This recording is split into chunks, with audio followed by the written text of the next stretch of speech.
नमस्कार, मैं doctor Manju Jain, associate professor from essential degree college Kanpur.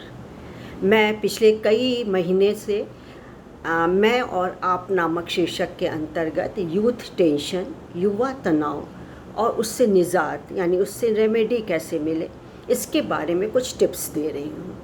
यूँ तो देखिए ज़्यादा परेशानी होती है तो हमें हर हालत में डॉक्टर से परामर्श लेना चाहिए, सलाह लेनी चाहिए, दिखाना चाहिए। इसमें कोई शर्म की बात नहीं है, कोई भी लज्जा की बात नहीं है।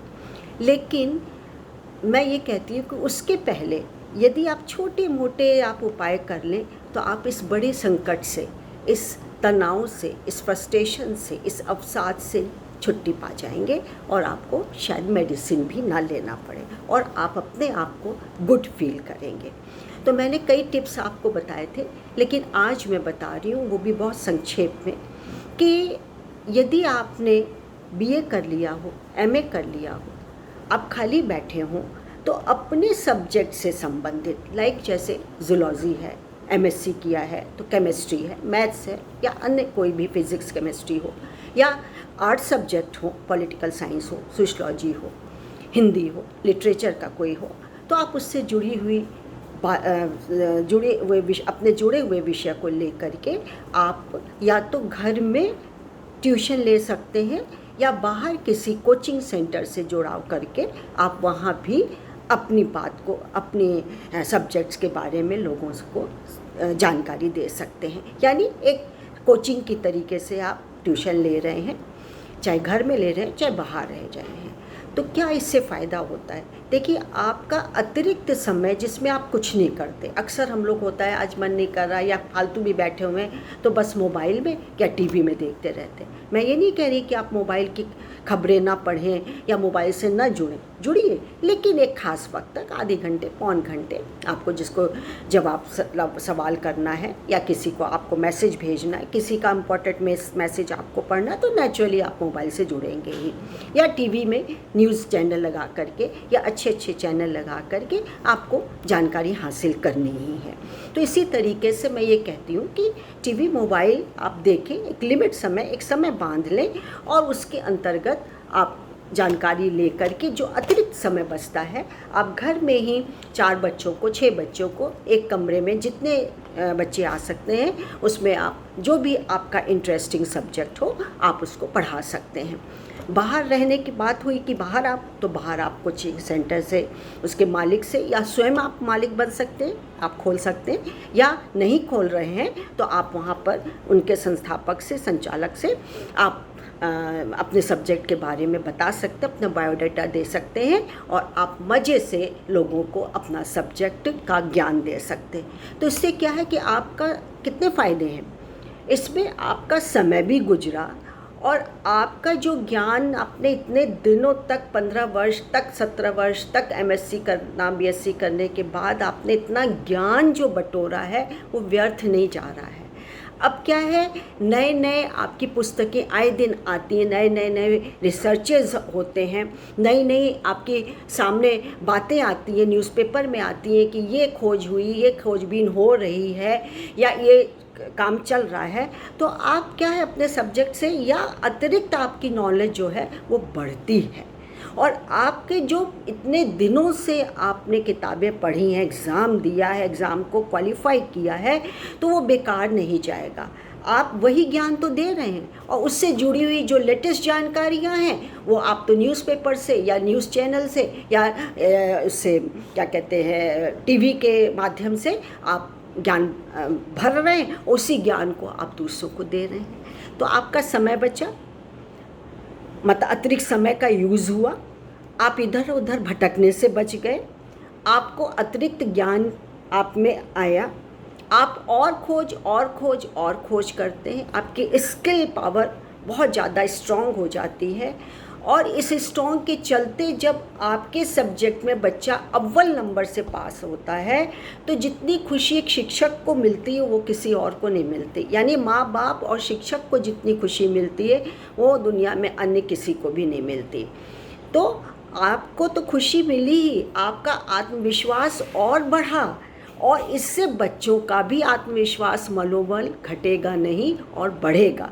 और आपके कोचिंग सेंटर में या आप ट्यूशन ले रहे हैं घर में, तो और लोग आएंगे आपसे पढ़ने के लिए, सलाह मशवरा लेने के लिए। तो क्यों ना इसको हम लोग यूज़ करें, अपने समय का हम सदुपयोग करें। और सही बात है, बेकार समय में आप समय का सदुपयोग कर रहे हैं ना। मान लीजिए 1-1 घंटे की आप 2 ट्यूशन ले रहे हैं, तो टाइम का पाबंदी हो गया। 5 से 6 क्लास ले रहे हैं, 6 से 7 ले रहे हैं, तो 5 से 7 का स्लॉट आप 2, ढाई, 3 घंटे आप तैयारी करने में, बैठने में, बच्चों का विषय पूछने में, उससे नोट्स देने में, उसको एक एक बच्चे से आप क्वालिटी टाइम दे सकते हैं। होता क्या है कि स्कूल में एक क्लास में 40 बच्चे, 45 बच्चे होते हैं, तो जाहिर सी बात है कि टीचर जो की है एक बच्चे पर मतलब फोकस नहीं कर पाती है। और दूसरा, आज के समाज का, आज का परिवेश का ये चलन कह लीजिए, फैशन कह लीजिए, रीति कह लीजिए, कि आज कोचिंग देना माँ बाप अपने बच्चे को देना चाहते हैं। एक शौक़ समझ लिया, एक फ़ैशन समझ लिया, एक प्रतिस्पर्धा की तरह लेते हैं कि यदि हम कोचिंग नहीं देंगे अपने बच्चों को, भेजेंगे कोचिंग सेंटर नहीं भेजेंगे अपने बच्चे को, तो ये कहीं दूसरे बच्चे से पिछड़ ना जाए। या लोग क्या कहेंगे यदि पिछड़ गया, कि वाह इतना पैसा भी था और बच्चे को भेजते नहीं थे। दूसरा, बच्चे का भी एक्सपोज़र होता है, यदि उसमें आत्मज्ञान है, संस्कार हैं घर के, तो भटकेंगे नहीं, उसमें ज्ञान का संचार होगा, कुछ अर्जित करके ही आएंगे। तो इस तरीके से कोचिंग में एक एक बच्चों पर फोकस किया जाता है, नोट्स देखे जाते हैं, नोट्स दिए जाते हैं, एक एक बच्चे से पूछा जाता है, एग्ज़ाम एक एक बच्चों का लिया जाता है, इम्तिहान लिया, वहाँ कोचिंग सेंटर में भी एग्ज़ाम होते हैं, वो लिए जाते हैं। तब एक बच्चा बन करके तैयार होता है, चाहे वो आईएएस के लिए तैयार होता है, चाहे वो सीए के लिए तैयार होता है, या वो एसएससी के लिए तैयार, किसी भी चीज़ के लिए वो वहाँ पर तैयार किया जाता है। तो इसमें आपका रोल बहुत महत्वपूर्ण है। तो मैं आपसे यही कहती हूँ, यही चाहती हूँ कि आप खाली समय का भरपूर उपयोग, सदुपयोग करें। फिर देखिए आपके दिमाग में इधर उधर के कोई भी विचार नहीं आएंगे जो समाज के लिए, स्वयं के लिए, परिवार के लिए बहुत शर्मनाक होते हैं। आज के लिए इतना ही। और इस वीडियो के साथ मैं आपको एक कर्मयोगी या जीना इसी का नाम है के अंतर्गत कुछ ऐसे लोगों की बातें बताती हूँ जिसमें कि दूसरे लोग प्रेरणा स्रोत बन गए। इतनी परेशानी उनके आगे आई, धन की, मन की, तन की, हर तरीके से उनको मतलब प्रताड़ित किया गया। पैसा नहीं था, फीस भरने की, उनके पास फीस भरने के पैसे नहीं थे, और फिर भी वो कहाँ से कहाँ पहुँचे। तो क्यों निराश हुआ जाए। हम मेहनत एक नहीं 10 साल करेंगे। 11वें साल आप लिख के दीजिए कि आपको सफलता मिलेगी ही। पूर्ण विश्वास अपने पर, अपने परिवार वालों पे, अपनी नॉलेज पे, अपने ज्ञान, अपने संस्कार पे रखिए। फिर देखिए आप इधर उधर नहीं सोचेंगे और एक सही रास्ता मिल जाएगा। तो मैं आज आपको बताती हूँ एक ऐसे लेडी के बारे में जिनके पिता एक अफसर, आईएएस अफसर, पीसीएस अफसर के यहाँ ड्राइवर का काम करते थे, और रोज़ उनके लिए दरवाज़ा खोलना, ऑफिस का दरवाज़ा खोलना, गाड़ी का दरवाज़ा खोलना, बंद करना, उनको सलाम करना, नमस्कार करना, हाथ जो भी अभिवादन का वहाँ तरीका होता हो वो करना उनकी नियति थी, रोज़मर्रा का नियम था। लेकिन मन के कोने में उन्होंने ये सोचा कि काश मेरे बच्चे भी आगे निकलें, क्योंकि उन्होंने स्वयं ने कोई तालीम नहीं ली थी किताबों की।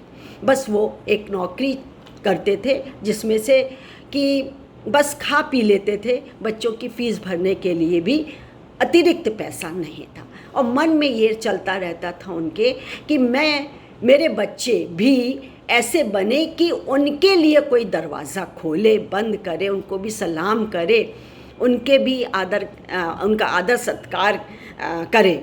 ऐसा मन में उनके रोज़ आता था। तो जी हाँ, उनके मन की आशा को तोड़ने नहीं दिया। मन की जो भावना थी उसको उनके बच्चे, और ख़ासकर एक बच्ची जो सबसे बड़ी थी, उन्होंने ताड़ा, उन्होंने समझा और इस कमी को पूरा करके दिखाया। लग गए उनको कई साल, लेकिन करके दिखाया। और ये थी रॉबेल केनेडी। ये पाकिस्तानी ईसाई परिवार से थी। सियालकोट में जन्म हुआ था इनका। इनके पिता का नाम जॉन केनेडी था और जॉन केनेडी के परिवार से ये पैदा हुई थी, जहाँ पे पैसों का तो अभाव था ही और 4-5 बच्चों के फीस की पैसे नहीं थे। लेकिन किसी तरीके से पिता ने इनकी भावनाओं को पढ़ा और माता रुबेला और पिता जॉन केनेडी ने 2-3 साल तक घर की अपने शौक़ की कोई चीज़ नहीं खरीदी, यानी ना गहने, ना कपड़े, ना कुछ नहीं। और जो पैसा बचा था उससे उन्होंने अपने बच्चों को तालीम दी।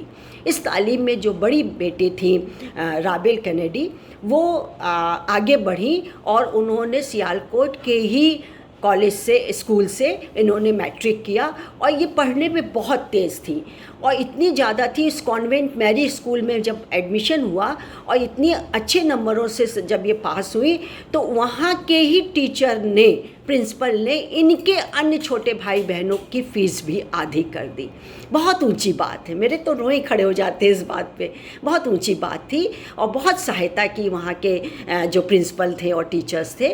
फ़ीस हाफ हो गई, किताबों से मदद करते थे, बताते थे, एक्स्ट्रा समय में उनको देते थे। अब धीरे धीरे क्या हुआ कि उन्होंने जूलॉजी में एमएससी भी कर लिया। रॉबेल ने एमएससी किया और लेकिन मन में चाहत ये थी कि किसी तरीके से सिविल सर्विसेज में, सीएसएस से, सिविल सर्विसेज सेवा में हम उसको ज्वाइन करें और उसमें हम बने, क्योंकि मेरे पापा की भी एक ख्वाहिश है। और जब पढ़ने में इतनी अच्छी थी तब इन्होंने क्या किया कि जो ऑफिसर थे, उनके पिता के ऑफिसर्स थे, उन्होंने बहुत मदद की। उन्होंने ये बताया कि आप क्या क्या सब्जेक्ट लीजिए सीएसएस से करने के लिए, सिविल सर्विसेज करने के लिए आप ये सब्जेक्ट करिए। और ना ही सब्जेक्ट, उन्होंने बताया कि कैसे तैयारी करिए।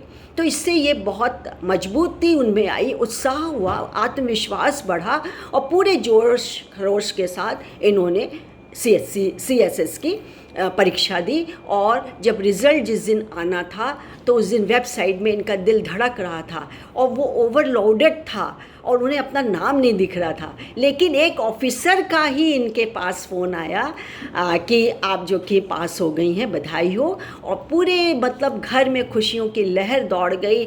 बहुत अच्छा उनका रिज़ल्ट रहा और उन्होंने पहले जो कि जहाँ से मैट्रिक किया था वहीं पर उन्होंने पहले आवेदन दिया था। जब एमएससी जब की थी तो आवेदन दिया था तो पहले उन्हें सिर्फ 12,000 मिलते थे, लेकिन जब इनका कैरियर और बढ़ता गया तो ये 24,000 रुपये, डबल जस्ट पैसे मिल गए। इन्हीं पैसों को जुटा करके उन्होंने सीएसएस की परीक्षा दी, उत्तीर्ण की, अव्वल दर्जे से पास हुई और आज वहाँ पे पाकिस्तानी ईसाई समूह की वो पहली महिला हैं जो कि सीएसएस की पढ़ाई मतलब बनी, ऑफिसर, बड़ी ऑफिसर्स बनी और आज उनके अंडर में बहुत सारे लोग हैं। लेकिन मन के कोने में एक अभी भी है कि जो ईसाई कम्युनिटी अल्पसंख्यक है उनको अभी भी दबाया जाता है। एक क्लास जो है वो एक क्लास अभी भी कई चीज़ों से वंचित है। इसको दूर करने के लिए उन्होंने ठाना और अभी मात्र बहुत कम उम्र में और 2 साल उन्हें हुए हैं पास आउट करने में। अब देखिए वो कहाँ पहुँच गई हैं और एक दिन निस्संदेह ये जो नस्ल भेद है या अल्पसंख्यक की जो दीवार खींची हुई है, एक गहरी खाई खुदी हुई है, उसको वो ज़रूर पाटेंगी, ये विश्वास है। नमस्कार, आज के लिए इतना ही।